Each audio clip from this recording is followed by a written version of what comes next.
Welcome, and thank you for joining me. I'm Rob Lowe. Every industry has thought leaders who push possibilities to their limits. In doing so, they're developing some of the most exciting solutions we've ever seen. Today, we're taking a look at these new innovations impacting our lives.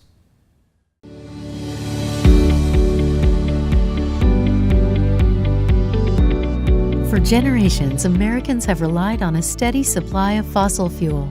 The demand for this critical commodity has been primarily driven by a dependence on internal combustion vehicles. But many believe that's about to change.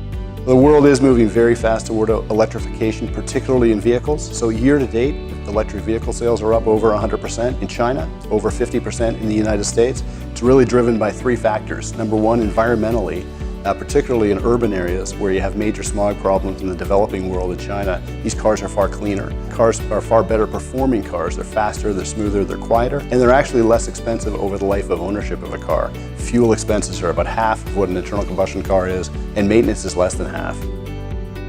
Lithium is the lightest metal with the highest energy density and the proven technology for electric vehicles. Almost all automotive manufacturers have adopted the technology. With this broad adoption has come lower costs and greater efficiency, so there is no other economically viable option for our electric vehicles going forward.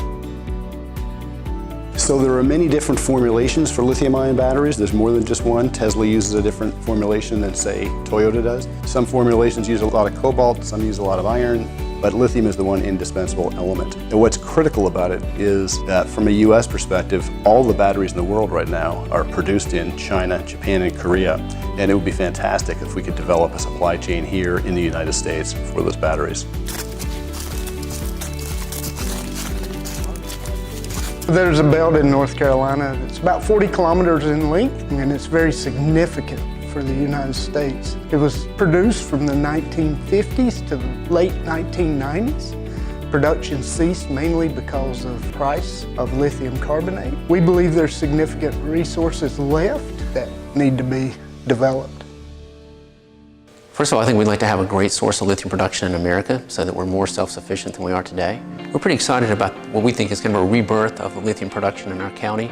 And now this targeted mining will go to new clean energy production, which we think is important for the country. The lithium production will bring back a lot of high-skilled jobs and keep that lithium intelligence that we have generated over the last 50 years here in the county and keep it going. Lithium will be used by the automotive companies, the utilities and the military going forward in the future. Especially within our country, it's extremely important to have a strategic source of supply for those applications. Lithium is abundant, but there is limited economic deposits within the United States.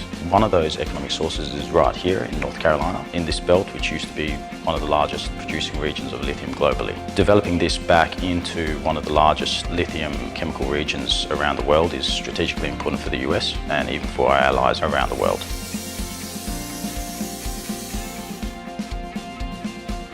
For a century, US presidents have been seeking energy self-sufficiency, and we've arguably finally gotten there, but now the goalposts are shifting.